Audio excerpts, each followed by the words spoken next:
코로나19 사태를 겪으며 우리 언론의 보도 행태를 비판하는 목소리가 커지고 있습니다. 그런데 종합편성 채널인 채널A의 검찰 유혹 의혹까지 불거졌습니다. 언론에 대한 국민적인 불신을 한층 더 키우고 있습니다. 민주언론 시민연합 김원경 공동대표와 최근 우리 언론계 이슈들을 이야기 나눠보겠습니다. 어서 오십시오. 안녕하세요. 채널A 기자의 검찰 유착 의혹부터 한번 얘기를 해봐야 될 것 같습니다. 검사와의 친분을 과시하면서 취재원에게 이거 내놔라. 아니면 이거라도 뭐 없더라도 내놔라. 이런 식으로까지 요구를 했다는 건데 언론을 감시하시는 입장에서 어떻게 보십니까? 당연히 굉장히 충격적이었고요. 사실 저희 언론 감시하는 시민으로서 굉장히 오랫동안 별하별 그 기자들의 행태들을 이제 제보를 받지 않습니까? 이런 것은 정말 처음 봤습니다. 그래서 너무 충격적이었고요. 그 이전에 우리가 말하는 뭐 사이비 언론사들이 보통 이제 그 광고를 좀 달라라고 하면서 기사로 이제 협박을 하고 이런 정도의 내용들은 있었지만 이렇게 자신이 원하는 정보를 구하기 위해서 가서 사실상의 협박성 그런 발언들을 하고 유인했다. 그리고 사실 그게 정당하게 그 내용을 정확한 내용을 달라는 게 아니고 거짓이어도 좋으니 내가 원하는 정보를 달라. 이것은 기본적으로는 기자가 할 수 있는 일은 아니었다라고 생각을 합니다. 이런 경우를 처음 봤다고 하셨는데요. 그래서 그런 걸까요? 지난 7일이었죠. 채널A 기자를 고발하셨다고 들었습니다. 네. 저희가 일단은 고발을 하지 않고 뭔가 이렇게 자연스럽게 조사가 진행되는지 기다리고 있었거든요. 그런데 며칠이 지나도 되지 않아서 고발을 해야겠다라고 생각하고 지난 월요일에 좀 긴급하게 고발장을 서울중앙지검에 냈습니다. 일단은 채널A 스스로는 조사를 하겠다고 했고 경찰도 스스로는 검찰도 스스로는 하겠다고 했는데 그게 이렇게 석연치 않다. 그리고 뭐 전국언론노동조합에서도 스스로 하는 셀프 조사는 믿을 수가 없다라고 이야기를 했기 때문에 일단은 저희는 법적으로 이것이 협박이다라고 생각해서 변호사의 검토를 다양하게 받아봤거든요. 그런데 협박죄, 그러니까 애매하게 조금 적용이 될지도 몰라, 아니 뭐 조금 반 정도 적용될 수 있어 이런 것들은 다 빼고 명백하게 이건 협박죄에 가깝다라고 보여져서 협박죄로 지금 그 채널A 기자와 그리고 검사장은 누군지 알 수 없기 때문에 성명불상의 검사 이렇게 해서 저희가 고발장을 제출했습니다. 원래 고발일 때 누구를 말하는 거냐, 이름이 뭐냐라고 할 때 이름을 모르면 그냥 성명불상자 어디에 등장하는 이렇게도 할 수는 있는 거죠. 그렇게 해서 했습니다. 그런데 뭐 본인은 일단 부인하고 있다는 건 이제 분명히 말씀을 드려야 될 것 같고 채널A는 기자가 취재윤리를 위반했다, 해서는 안 될 짓을 했다라는 것까지는 어떻게든 뭐 인정을 하는 것 같습니다만 간부들은 전혀 보고를 받지 못했고 그 상황을 보고받는 순간 이건 잘못된 거다 해서 중지시켰다 이렇게 되는 것 같아요. 지금 현재 조사 결과는 그렇게 이제 입장은 그렇게 내놓은 것인데요. 사실 그것을 고지고대로 믿기에는 정말 쉽지가 않고요. 왜냐하면은 일단은 이 기자가 말했다는 그 문자, 그러니까 그 지인에게 이철 씨 지인에게 보냈다는 문자를 봐도 나는 몇 월 며칠 그러니까 이전에 이미 상부에 지시를 했고 그리고 상부에서 굉장히 이 문제에 관심을 갖고 있다. 이 취재에 이렇게 이야기하는 문자가 오간 것을 봐서라도요. 단순하게 그냥 아니다라고 말하기에는 좀 믿을 만하지 못하다라는 생각이 듭니다. 그런데 또 법조팀장 같은 경우 그럼 아무것도 몰랐다는 얘기냐라고 하는 질문에 대해서는 착수 보고는 받았는데 그 어떤 편지를 어떻게 보라고 하는 거는 전혀 몰랐다. 그러니까 정말 착수 보고만 딱 받고 더 이상 아무것도 물어보지 않았을까? 그것도 참. 근데 기자님 기자 하셨잖아요. 기자님 생각에 기자 사회가 과연 이렇게 어마어마한 어떻게 보면은 굉장히 큰 프로젝트예요. 이게 그런데 이런 일을 할 때 아무리 10년차 기자라지만 이게 온전히 본인의 판단으로 이런 큰 일을 벌일 수 있었을까? 저는 기자 사회가 그렇지 못한 사회라고 생각합니다. 제 경험으로는 저도 뭐 법조팀장을 했습니다마는 법조를 담당하는 기자들은 너무 일이 많고 바빠서 개인적으로 어디 나가서 시간을 그렇게 보내기가 좀 어렵긴 어렵습니다. 그래서 좀 궁금한 것들이 있습니다.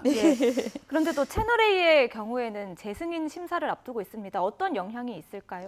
일단은 지금 채널A 재승인 심사가 그러니까 점수가 다 나왔어요. 그래서 3월 중순에 심사가 완료되었었거든요. 그리고 지금 이제 약간의 보류 상태이지만 이것은 좀 미흡했던 부분에 대한 이행 계획을 좀 더 정리해서 이제 다시 4월 20일까지 재승인이 나올 예정이었습니다. 저도 저도 굉장히 그 종편 재승인을 반대하는 입장이지만은 채널 A는 뭐라고 말하기 참 어렵겠다라고 생각한 것이 기본적으로 총점도 650점 이상이 나와서 승인을 해줄 수밖에 없는 성적이었고 그리고 어떤 특정 과목에 있어서 과락이 나오지 않았어요. 과락은 없고. 예, 그래서 이거는 점수만으로는 온전히 그냥 심사가 돼야 됩니다. 그런데 문제는 지금 이 사태가 발생했고요.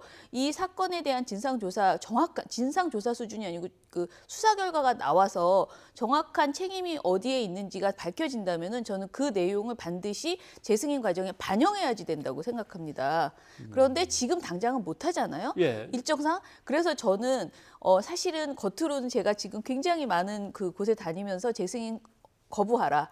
채널 A에 대한 재승인을 거부하라. 방송통신위원회는 이렇게 요구하고 있지만은 어떻게 보면 거부를 요구해야 그나마 이 사안을 반영해서 조건부 재승인을 내줄 수 있을 것이다라고 생각하는 거예요. 그런데 제가 생각하는 조건부 재승인은 특정 시한을 잡아서 이 조사 결과가 나온 다음에 이 내용을 가지고 반영해서 그러니까 그 재승인에 다시 한번 심사가 이루어져야 된다. 예. 그렇지 않으면 4년 재승인이 나오거든요. 이번에 이건 말이 안 된다. 이 정도의 사건이 벌어졌는데 그냥 4년 후에 판단하겠다. 이것은 도저히 국민 그 정서상 있을 수 없는 일이다라고 생각합니다. 재승인 여부를 결정하기 위한 채점은 이미 다 보고서 같은 걸 받아가지고 채점이 끝난 상태고 그럼 종합점수도 기준을 넘었고 과락도 없는 상태인데 지금 며칠까지 지금 내줘야 되는 거 아닙니까? 4월 21일에 원래 내주는데 한 달 정도는 사실 통상적으로 그 지나도 심사가 더 진행될 수 있어. 심사가 미진하면 더 할 수도 있는 것이어서요.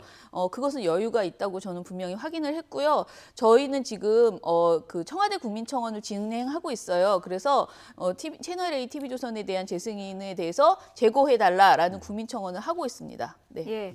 언론을 감시하는 역할을 한다고 하셨는데요. 그래서 최근에 이슈와 관련된 질문도 드리고 싶습니다. 네. 코로나19 사태와 관련해서요. 정부가 코로나19에 잘 대응하고 있다는 평가가 나오지만 또 일부 조사를 보면 언론에 대한 불신은 좀 계속 커져가고 있더라고요. 네. 어떤 이유에서 그렇다고 보십니까? 사실 최근에 이제 코로나19 처음에 이제 발생했을 때에는 사실 정치적인 것보다는 정말 국민의 건강이나 이런 것에 집중하는 분위기가 처음엔 있었어요. 그런데 이게 선거와 맞물리면서 이 정부가 코로나19를 잘 관리하는가와 그렇지 않은가라는 그 주제로 보도가 사실과 다른 비과학적인 보도들이 이어졌습니다. 그러다 보니까 언론에 대한 불신까지 이어진 거죠. 사실 코로나19나 이런 사안을 가지고 굳이 언론을 불신할 정도의 그런 내용은 아니잖아요. 그런데 정부가 잘못하고 있다고 흠집을 잡으려다 보니까 무리하게 허위 조작 정보에 가까운 내용들을 그러니까 프레임이 잡혀 있는 정부를 비판하기 위한 노골적인 목적을 가지고 하는 보도들이 많아진 거예요. 그러다 보니까 국민이 양분되어서 그 보도를 믿는 분과 아니다, 우리 정부가 지금 잘하고 있다. 그리고 국제적인 평가도 저렇게 나오지 않느냐라는 것을 이야기하는 분들이 있는 건데 국제적인 평가나 어떤 얘기를 하더라도 무조건 믿지 않고 아니야, 우리 정부는 잘못하고 있어라고 정치적으로만 바라보는 분들도 분명히 있다라고 보입니다. 네, 코로나도 물론 총선하고 막 연결됩니다만 총선만 놓고도 좀 한번 언론 보도를 평가를 해주셔야 될 것 같습니다. 선거와 관련된 소식들이 막 나오는데 프레임들이 말씀하신 대로 이것저것 짜여진 채로 나오는 것 같아요. 네, 저는 기본적으로 선거 보도가 거의 없었다. 정말 부족했어요. 평소보다. 그건 정말 심각한 문제였는데 코로나19에다가 또 성착취 그 영상한 거래 사건도 있었고요. 굉장히 올해는 유난히 선거 앞두고 너무나 많은 다른 이슈들이 컸어요. 그러니까 선거에 좀 소홀했는데 그렇지만 올해의 선거는 특히 이 준연동형 비례대표제 때문에 국민들이 이 바뀐 선거제도에 대한 이해와 이런 것들이 많이 필요했거든요. 근데 그런 보도들이 너무나 부족했고요. 그 와중에 지금 계속 그런 어떤 프레임, 정치적 목적을 가지고 있는 그런 보도들이 계속 나오고 있는데 예를 들어서 이번 총선을 조국 대 반조국의 그 프레임으로 가져가려고 하는 거예요. 근데 이것은 사실은 이번 총선을 코로나19에 대한 정부의 비판으로 가져가려고 처음에 했다가 그게 잘 되지 않으니까 조국 대 반조국이라는 이 정서는 좀 맞을 거야. 그런 정치적 목적을 가지고 이런 프레임을 만들어내는 정당들이 있고 그것을 또 계속 퍼나른다기보다는 거의 같이 만들어 나가는 그런 보수 언론사들이 같이 나오면서 보도들이 양분되고 있는 그런 상황이라고 볼 수 있습니다. 정치인들의 막말도 굉장히 많이 나왔는데요. 이 막말이 좀 자극적인 표현이잖아요. 이걸 다루는 언론에서는 뭐 문제점이 없었습니까? 저는 사실 최근에 그 뭐 차명진 의원의 막말 이런 것들은 막말이라고 말해서는 안 되고 혐오 표현이라고 생각을 하고요.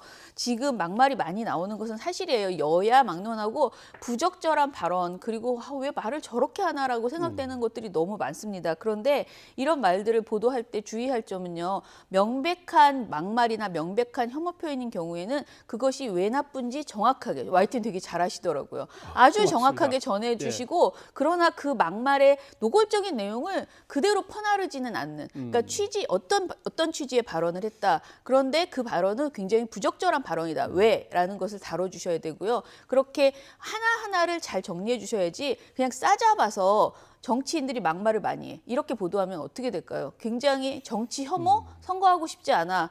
뭐 더러워 이런 생각만 들거든요. 그래서 선거 시기에 가장 나쁜 보도는 선거를 하고 싶지 않게 만드는 정치 혐오를 부추기는 보도거든요. 그래서 그런 보도는 하지 말고 정말 문제 있는 발언이라면 정확하게 짚어주셨으면 좋겠다 싶습니다. 아까 저한테 되려 해보셨지 않습니까? 라고 질문을 주셨는데 사실 좀 혼란스럽습니다. 왜냐하면 그동안에 배웠던 많은 것들, 첫째는 사건을 취재만 하는 거지 사건에 끼어들어가서 거기서 주인공이 되려고 하다거나 사건의 한 인물이 되어서는 안 된다라고 배웠던 것도 이렇게까지 허물어졌나라는 생각. 그다음에 뭔가 잘못이 있으면 바로 등장해서 사과하고 사실은 이렇습니다 하고 진상을 스스로 얘기를 해야 되는데 그렇죠. 아무런 얘기도 없는데 우리 언론이 여기까지 가 있나. 뭐 이제 사실 여부는 어디까지인지는 다 뭐 또 진상을 나중에 밝혀봐야겠습니다만은 예. 우리 언론이 국민을 대하는 태도에는 문제가 있다는 반성을 해봅니다. 예, 오늘 말씀해주신 부분 YTN도 계속해서 노력하도록 하겠습니다. 네. 김원기 대표 고맙습니다. 감사합니다.